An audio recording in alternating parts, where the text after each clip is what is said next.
Welcome to another recording of the Content Marketing Studio. We're back for another season to help you create better online content faster. Today, I'm going to put the spotlight on a very special guest to help us find a new way to motivate ourselves and adopt the right mindset when building this all-important online brand. I am your host, Pascal Fintoni, and joining me today is leadership consultant and talent development expert, Jenny Ainsworth. Jenny, welcome to the Content Marketing Studio.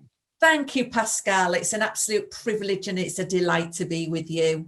Well, no, thank you very much. And we're going to cover something that actually we don't do enough, I think, on the Content Marketing Studio, which is about investing in yourself as a leader, but also obviously as an individual, because I'm going to argue, and we're going to use our time together to this idea of mindset and motivation will essentially be key ingredients to producing the right content for you, your audience, and so on and so forth. And of course, if your mindset and motivation are being challenged at this moment in time, there could be, obviously some impact in how we go about building that brand. But before we talk about this, I want to ask you two important questions. Where are you and how are you doing at this moment in time? Oh, well, I'm in North Yorkshire, leafy North Yorkshire. I'm right out in the sticks in the middle of nowhere, surrounded by fields, which on the one hand, given where we've been this year, has been fantastic. I've been incredibly lucky being able to get out and make the most of that. Doing okay. I would say in terms of between 1 to 10, I would say I'm about on a 7. So certainly not terrible, but I've still got a bit of capacity to be even better, I think. Yeah, absolutely. So can I ask, because obviously your work is primarily to help others, I would argue, by being in their presence, for you to be, there with them and to guide them. You're a speaker, you're a mentor, you're a coach. So what did you have to do to adjust and adapt your services for the last few months? Well, it's interesting because towards the end of last year, the last 6 months of last year, I had a really big project with a bank, and it was all online, and it was doing 1-hour webinars, sort of punchy, impactful webinars to get people motivated. And it was fantastic because I'd been going through some personal stuff, and I needed to be at home more than going out. So that was great. And then sort of January time, I was asked if I would do another one of these sort of projects. So I thought, well, that's great. And that we were just in the space of working out what it was. And then lockdown happened. And I thought, I'm in prime position here because I've already brought everything online. Fabulous. And they cancelled it. And I absolutely thought, it's a bank. Banks never lose money, apart from obviously, the big old crash in 2008. But they're the ones who will keep going, keep investing. This is fantastic. They cancelled the lot. So while I had friends who were pivoting frantically, to bring their work online, initially I thought, well, I'm going to be okay because mine is online, and they still cancelled it. And their reasons were, we need to work out who's furloughed, who isn't, who's staying, who's going. And of course, I was very kind and said, of course, I understand. Of course, you must do that. And hung up and thought, oh my God.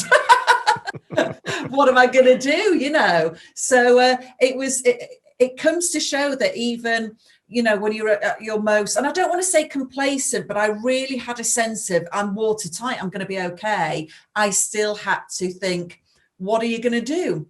There's a roof to pay for and meals to put on the table, because spoiler alert, kids have to eat, apparently. That's really annoying. They don't tell you that when you become a parent, but apparently you have to feed them 2 or 3 times a day. So that the other surprise for me as well, Jenny, was that even when they leave your house, they cost you money. Yes, these things are not in the public domain, and we need to know. So yeah, so I had to change. And for me, I thought, okay, I need to do some webinars, some punchy things online. So I was doing them on LinkedIn, advertising them through Instagram, just to get a wider audience aware of me. I was trying to do them on subjects that I thought were relevant, what people were feeling, how they were feeling. And my whole strategy was, even if somebody watches it and they don't want to hire me immediately, I want to stay front of mind for people. So when they slowly start coming back and thinking, okay, if this is how it is, we're going to have to still continue working. Who can we get in that I would be front of mind? And so that's what I did. Yeah, so you're essentially investing in your marketing and making sure that, but I had a similar thing because obviously I've been banging on about online activities forever. This has been at the heart of my services and consultancy. So I thought, well, brilliant, I'm ready. But of course, it's not just you, is it? The others have to be ready too. Yeah. And like my customers had to go through the furlough scheme. They had to sometimes have staff who were unwell due to the virus itself, which created all sort of, elements that they had to deal with. So I had to kind of be patient and use the extra time that was given, because also all the traveling, I reclaim all that time as well. Yeah. And Yeah. I mean, to that point, I'm wondering what I'm going to do in my car if that continues, because apart from gathering dust and spider webs, in the autumn season, I've not used it. I received recently, Jenny, a report from Google Maps. I don't know if you have the app activated on your phone, Yeah. and the app tells you where you've been every month. That's right. And it's very depressing because you see essentially 3 dots, your house, and the circular walk that you do every day to keep in shape. And the supermarket. Mm. That's right. Yeah, exactly that. But do that's interesting you say about the timing with people, and everybody was sort of responding to this at the same time. But even before the pandemic, that's one thing that I always used to say to other business owners and consultants. Your timing will never be the same as other people's timing. You're here and thinking, I've got this great stuff, it's amazing, hire me. And it's never when you want them to come. Even sometimes conversations that you have with clients, and they sound so favorable, and you think, this sounds great. I've really got a good feeling about this. And indeed, they do come to you.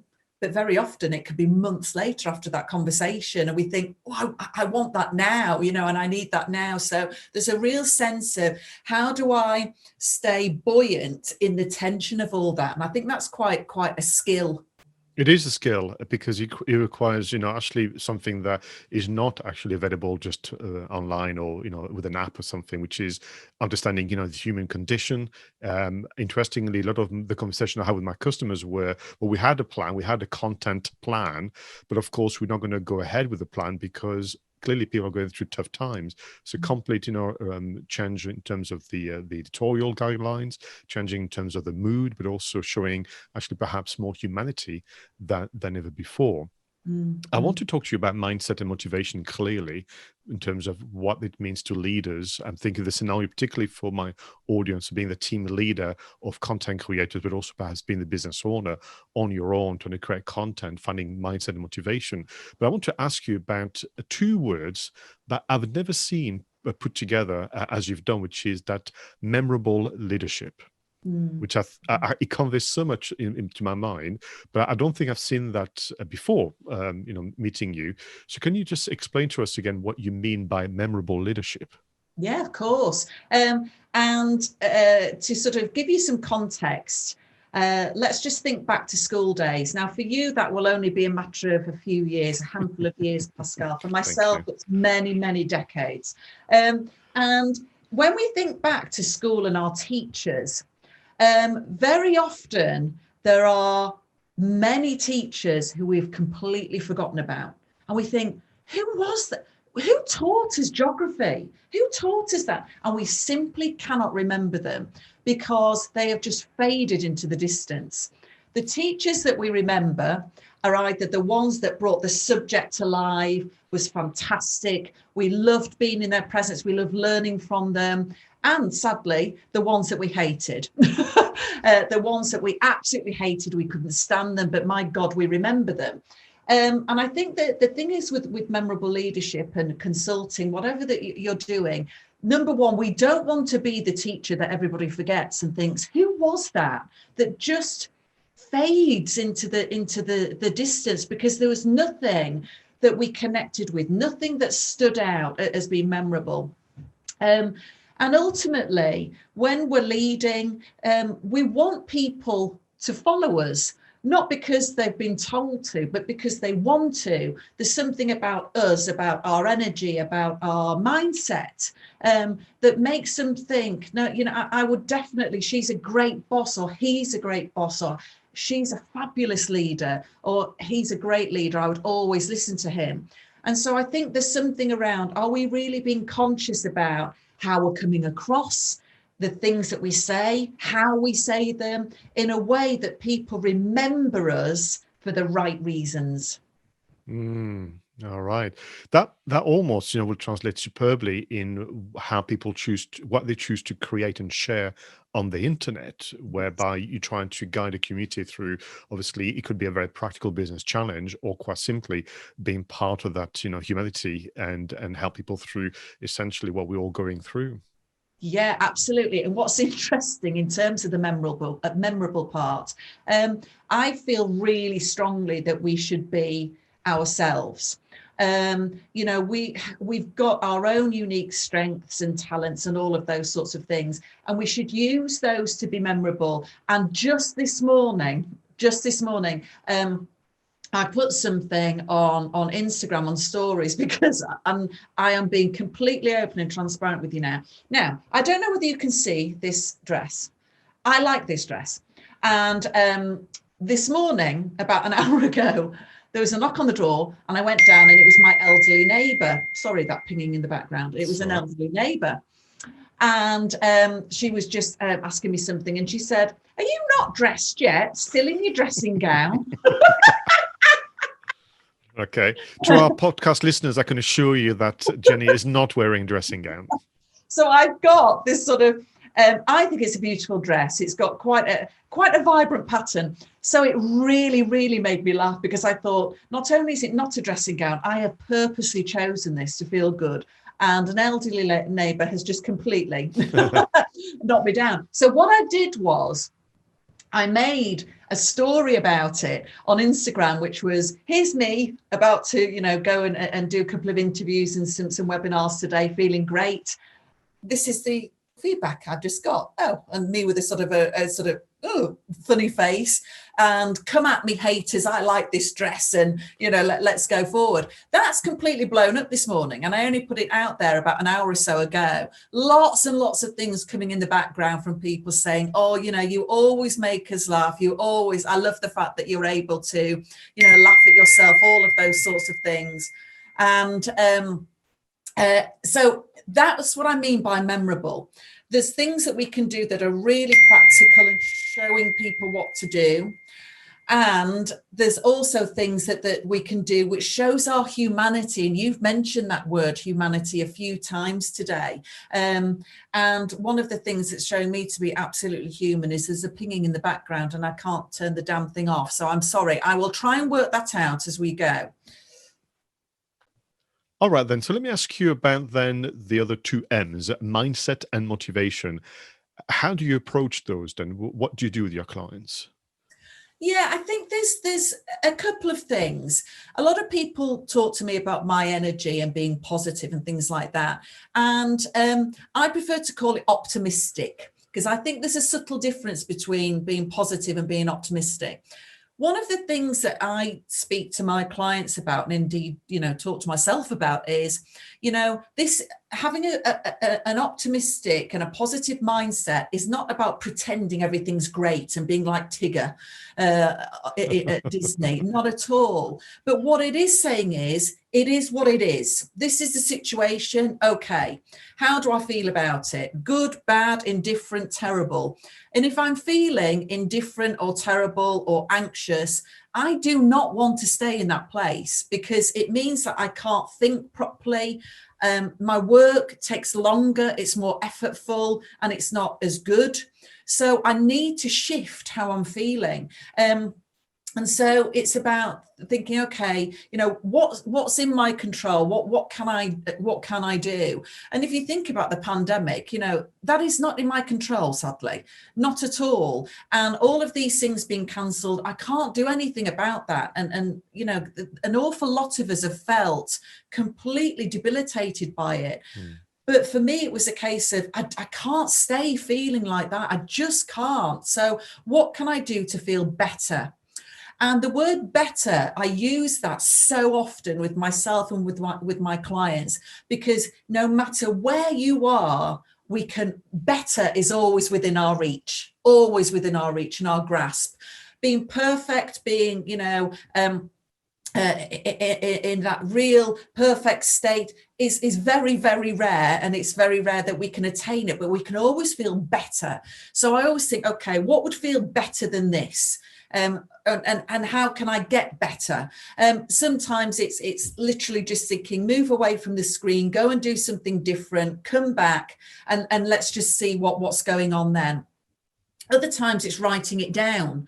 How do I want to feel? Okay, so what's going to take me one step towards feeling like that? And sometimes that what I've found is, in terms of motivation, motivation is like momentum. Momentum's so much easier when we're already moving. When we're completely stuck and have gone back to sort of ground zero, taking that first step and taking that first action is a real struggle sometimes.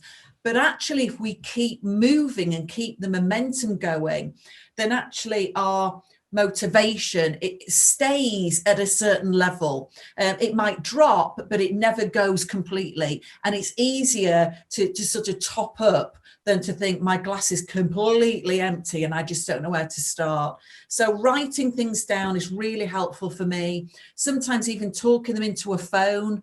I've been walking around, doing a bit of a walk, sometimes round where I live, and listening to a podcast, and there might be something said, and I think, I like that.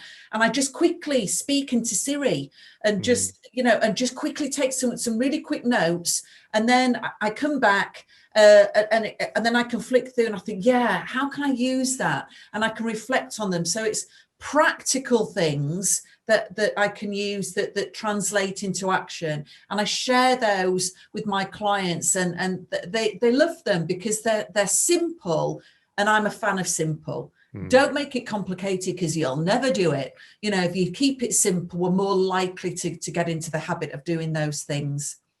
Can I ask as well, the work you do with your clients, some of them obviously are large employers. Yeah. Does environment and culture play a part in what you try and decipher for them, and then bring some advice? Yeah, huge. And very often people don't realize how powerful they are and how influential they are. And by that, I mean, and I'm going to exaggerate for dramatic effect, but, sometimes I'll have leaders or managers saying to me, oh my God, I just don't know what's the matter with my team. They're just so demotivated. They're a nightmare. And I think, curious. Let's unpick that. I wonder why that might be. And they simply don't realize the impact that they're having on their team, and that so much of what they say and do impacts whether the team are up and buoyant and able to deal with all the curveballs, or whether their team are down. And so I think environment, who you're mixing with, who you're listening to, listening to your own voice and how you sound. Sometimes we've got to give ourselves a bit of a pep talk and say, if I worked for you, I don't know whether you're the most inspiring person right now. I don't know whether I'd want to work for you. And I think it's important that we give ourselves that pep talk occasionally. Yeah. Do you know, when it comes to, again, the especially subject of content marketing, so you're in a position where as a leader, you may now have a remote team. You have, 2, 3, 4, 5 different people working from home. Have you had to explore that recently with your clients, and have you come up with some interesting solutions?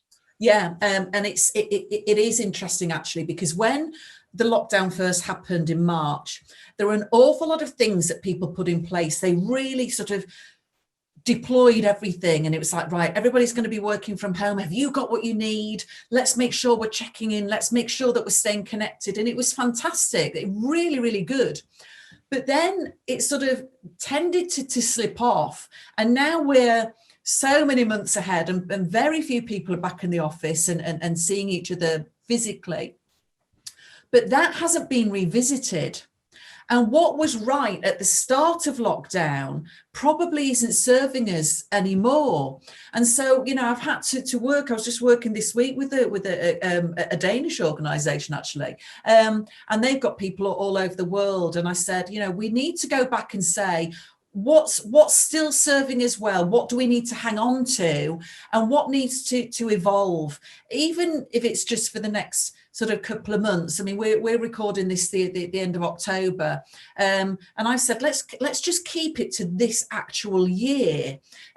Ask them, what do you need in order to feel seen, connected, understood, supported, empowered, all of those things. What do you need from me, from each other, so we're aware of it and we can put it in place, and we can really push through to have a strong end of the year, rather than, oh my God, we've made it and thank God that's over. Yeah. So we've really got to revisit these things. We sort of set them up, and then we just expect them to always serve us, and they don't. We change, the world's changed, we're continuing to evolve. So we need to keep going back and saying, is this working? Is it where we need it to be? What needs to change? And those conversations need to happen far more regularly than people realise. As you can tell, I'm making notes about all this because I want to have them in the show notes. But this idea of regular review and checkpoints, it's almost as if you're describing this as a project in its own right.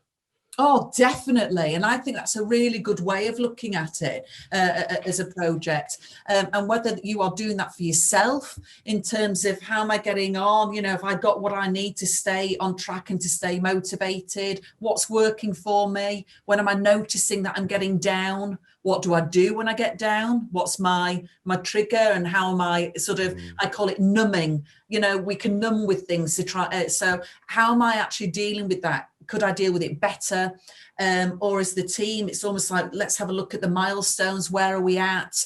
What do we need now to keep pushing through to this next month? Yeah, seeing it as a project, I think, is a really good way of putting it, actually. And you're telling us about this idea of reflection, but also capturing, because if we try and use memory, we're going to forget so much. So we're back to journaling, which I know you're a big fan.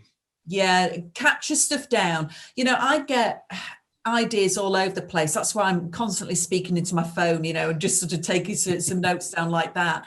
But you're right. And actually, when we feel tired, when we feel jaded, when we feel frustrated and overwhelmed, which everybody does, and I do, just because I specialize and I am passionate about mindset and motivation, my God, I can have my down days. I really can. So we can all hit those walls. And when we're in that space, we forget an awful lot. We really do forget things. Our brain hasn't got the capacity to hang on to the data and the information that it can when we're in a different, more positive, more upbeat mindset. So that's when, I think it's important to recognize you're in that space. Grab things down, whether it's typing it into a phone, speaking it into a phone, journaling and writing it down, anything that works for you, but capture it. Otherwise, it will get lost. And when things get lost, guess what happens? We end up kicking ourselves and we knock ourselves back down again. You're stupid. You see, you've forgotten that. What was that? I've forgotten it now. And that was a really good idea. And I can't remember what it was. And we start to mentally beat ourselves up. And so we end up spiraling down, and there are ways that we can do to keep ourselves up. Why are we so good at beating ourselves down, Ashley? Oh, we're brilliant. Human beings are amazing at doing that. Absolutely amazing. And, you can trigger it right back to the whole, start of how we've evolved. And you'll have heard about the brains. It's that fight, fright, and freeze. That's our brains are wired for protection. So they're wired for, I don't want to get hurt. I don't want to get, I need to be safe. And so anything that we see that's unsafe, whether it's a mistake that we've made, we all make them, whether it's something that we forget to do, or it's not quite as we want it, straight away we see that as, this is huge. Everybody's going to think I'm an idiot. Nobody's going to hire me ever again. And it's all that sense of our brain sees this as a massive threat. and it just expands and expands. And so we've got to deal with that far better. Acknowledge, yeah, okay, it was a mistake, absolutely. Do I wish I hadn't done it? Hell yes. But I have. So actually, I don't want to feel like this and beat myself up. How do I make sure this never happens again? What have I learned from this? And it just gets you back into that state of feeling more in control rather than overwhelmed. And do you find that to be a trait of leaders, up and coming leaders as well as established one, where they do reflect, they do take note, and just tweak and move towards a better, not perfection? Yeah, and I find the best leaders are the ones who recognize when they've made mistakes and acknowledge that they are human and that they have flaws. The worst leaders, in my experience over the hundreds of years I've been doing this, is those leaders who have very little self-awareness. They have no clue of how they're coming across. They have no clue about the impact that they have. And if they make a mistake, it's, well, to hell with it. There's a lack of care. And because of that, they simply are not great leaders. They're not good in terms of their outputs, how they approach things, how they collaborate, all of the things that connect us with other people and enable us all to be better, they're not good at. So I think great leaders always take the time to lick their wounds a bit. And we've got to lick our wounds and absolutely go into the cave and think, oh my God, I can't believe that happened. But at some point, we've got to come back out the caves and we come out the cave with learning.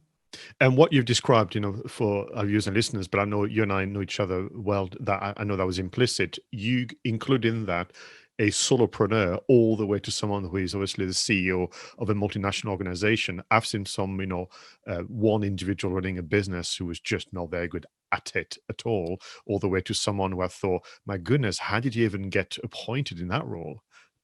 Absolutely. And so many people, you look at something and people can get promoted or people can start at their own business. And let's be honest, it's very rare that people are terrible at everything. There's probably a thing that they're good at, and that's why they get promoted, or that's why they think, what, I can run a business on this. And it's so much more than that thing. It's so much more. It's how we connect. It's how we bring it alive. It's how we share it with other people. It's how we shine a light on it in the right way that isn't ego-based, but service-based. So we're helping other people so that, what we're good at is actually a small fraction of the whole. Yeah. Can I ask you then, for a team leader, and then ask you the same question for someone who is a team member, for a team leader, do you have your essentials, almost like a checklist? Listen, if you do these or if you have these as part of your strategies, you will feel so much better for it and grow as an individual. So have you got your team leader's essentials toolkit? Yeah, and I think that the one thing I would say about being a team leader is very often you get promoted into this role because you're really good at what you do, and that's fantastic. But then you find yourself doing not the thing that you enjoy and are good at, but you're managing people and you think, oh, I just don't enjoy it as much because actually I loved what I did and I was good at it, and now I'm promoted and I'm not really doing that anymore. And all my hassle comes from people. And it's absolutely true. And I felt like that as well. And so, what they can tend to do is try to hang on as much as possible to the stuff that they love doing and ignore the people side. But ultimately, people need to be seen, and when you have a team that enjoy working for you and respect you, they will fly. They contribute at a high level. They do far more than what you ever ask of them. And I'm not suggesting we're doing that to exploit them, but all of us know what it's like to work for somebody great. We can't help but give of our best. And so I always say, just have regular check-ins, talk and connect. And your connection is not, where are you with this? How are you getting on with that? Have you spoken to Pascal about? Because that's you going through a to-do list. But this it's almost like a stop, start and continue. And it can leave you feeling a bit vulnerable to start off with, but it's actually saying to each team member, give me one thing you want me to start doing or stop doing or continue doing that will help you be even better in your job? Now, when I was first shared that, and it was when I was finding I was being spread so thinly in the corporate world, and I did pride myself on being a good leader, and people were important to me, but I felt that I was going from meeting to meeting and I wasn't seeing them as often. And my coach suggested me doing this. And I can remember going red and saying, I daren't. Because what happens if they say, well, you can start looking for another job? That will be really helpful to me. And he said, I honestly don't think they will. He said, I think they'll tell you things that you would never notice in a million years because they're so tiny, but they're important to them. And he was right. And so, you know, Phil tells me one thing and Jane tells me something else. And it's so small and so innocuous that very often I think, yeah, God, of course I can do that. So what that means is I've asked, I've listened, and I've acted. And when you have a boss who is genuinely interested in you and genuinely wants to do the best for you, you reciprocate. You want to be the best for them.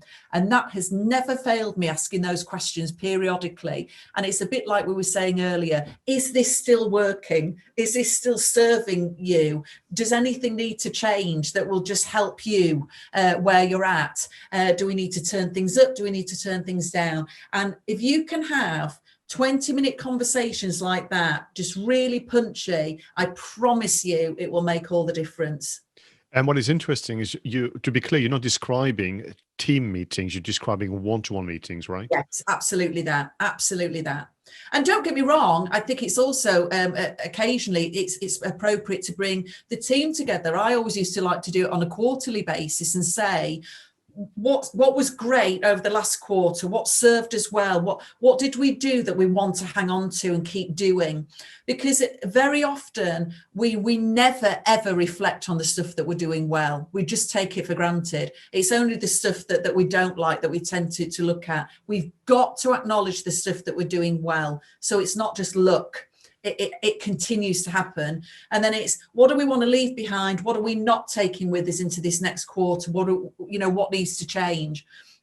And just doing that 4 times a year is a great reset of making sure that you always take with you the stuff that's helpful, and you always leave behind the stuff that isn't serving you anymore. And that's great. And getting the team to input into that, I think it really knits the team together.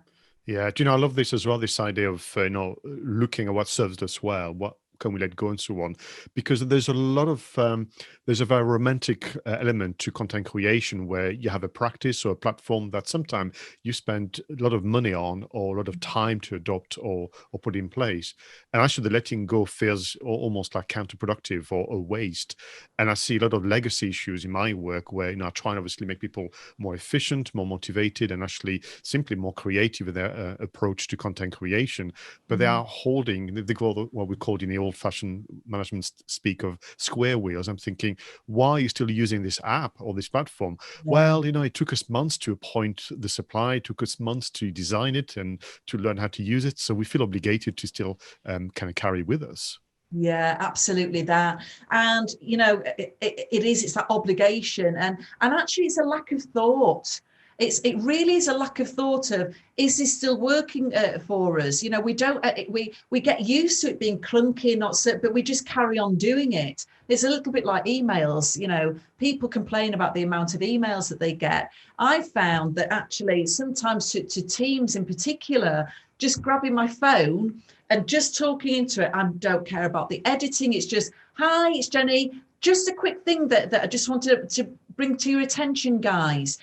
So they can see my face, they can hear my tone, and we know ourselves sometimes in emails that gets lost. So it's just that human connection, and it might be a 30, 45 second video, and I just whiz it out to people onto WhatsApp, and they love it. They love it because it just is a slightly different edge, but it's just a better connection. Yeah, no, I would agree. There's one thing I wanted to ask you as well, in and around obviously being the team member. And people will say to me, I'm just not sure how to say it, or I'm not sure how to ask. because there's two things going on. Am I going to essentially make people believe I'm not capable, Mm. or I'm going to be an inconvenience or an annoyance at the time where there's such big problems? Have you dealt with that before as well? Yeah, definitely. And, you know, if I'm being brutally honest, I think I probably suffered from it myself in terms of, oh, you know, am I putting myself on somebody if they got time to talk to me and all of those sorts of things. I think that's a really valid point. And, you know, I got to this stage where I thought, you know, what is the worst case scenario here? The worst case scenario is, no, they haven't got time for you. That's it. Nobody dies. Now, is there an element of discomfort there? Yeah, of course there is. You know, there is an element. But let's look at how likely that's to happen. And it is very, very unlikely that it repeatedly happens that people say, I haven't got time, can't talk, don't want to engage. It's very, very rare. So actually, sometimes it is sitting again in the tension of your discomfort and thinking, what's the worst case scenario here? How likely is that to happen? Very unlikely. Go for it.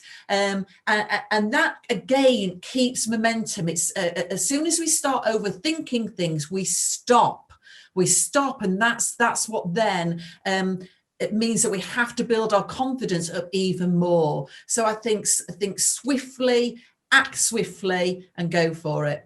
Yeah, absolutely. I get a situation more and more now where my team leaders or even directors and CEOs of organizations will say to me, this digital stuff is moving so fast. I feel left behind. And here I am in a position where I've got to motivate and lead a team of, in my case, content creators, where frankly, I have no clue what they do and I couldn't support them and help them. And then they've got all this kind of internal inner monologue going on. And obviously, I do my very best to suggest to them that their role as a leader is not to know everything and be able to do it instead of their staff. But again, have you got maybe some advice or some thoughts on, being a leader when your team is up to things that you don't fully understand yourself? Yeah, that's really important. Do you know, it was about 18 months ago and I went to like an entrepreneur show and there were different speakers and things like that. And then they had towards the end, like a Q&A panel. And up the panel came of entrepreneurs. There was not well, they were all male, they were all white. There wasn't a single guy below about 52, but most of them were in the 60s. Now, have they got tremendous experience? Yes. Did they start their business from scratch? Yes. But they started their business from scratch 30 years ago, before phones, before internet. And I just thought, I want a 21-year-old up there who is just saying, look, who shows me a phone, does a couple of taps and says, that is what you can do. And for me to go, oh my God, show me. And so this is the thing about leadership. It's not about knowing it all. We can never know it all, ever, ever, ever. But it is about spotting the talent and making sure that you've got the right talent and that you are getting out of their way to be able to be their best. What they need from you is encouragement, it's support, it's guidance, it's direction. What you need from them is to do their best and what they're paid to do.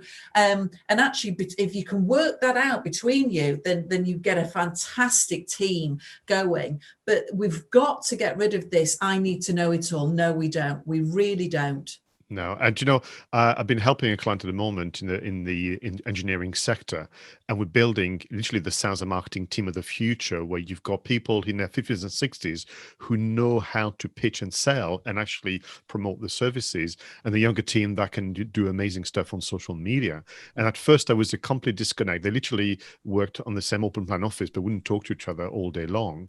And now you should see those team meetings; they're all on fire. And even would say the older members of the team get excited about what's happening on TikTok, even though they know they're not going to set foot on it, but they get it. And the MD say, no, this is remarkable, because there was a time where they thought they might lose the younger members of staff, thinking, I'm not staying because the environment is not right for me.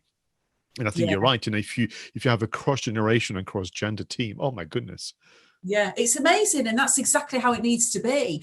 You know, I talk, I do a lot of graduate programs for some of the corporates, and you know, when I'm there in the room or even sort of virtually, what I'll say to the graduates is, okay, you know, and everything. These guys, they've got a lot of experience, and I want you to respect that experience. They've seen a lot, they've been around the block, they have seen things. Tap into it.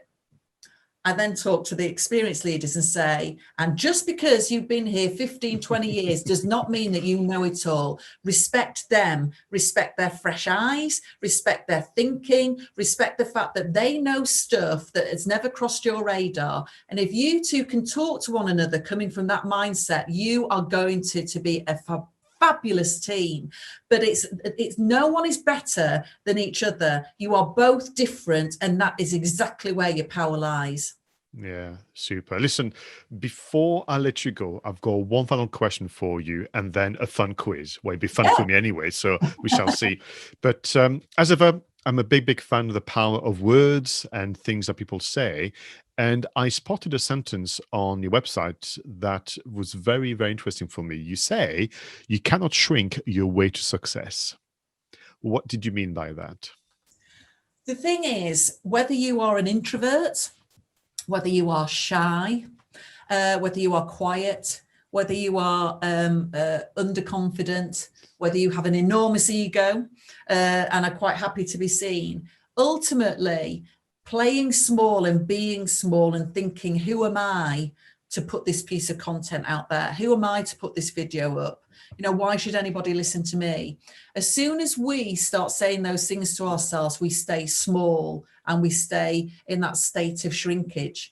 And while we are small, we will never be noticed. And so we become the fear that we have, which is nobody will listen to me. Well, no, they won't, because you're being afraid of your own voice and you're afraid of your own opinions.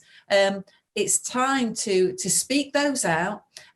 Really believe in your message, really believe in what you're bringing to say, and speak it out. Find a way that actually suits you and suits your style. Some people are better on video, some people are better on podcasts, some people have fabulous ways of writing, which is gorgeous, but ultimately you've got to turn the volume up.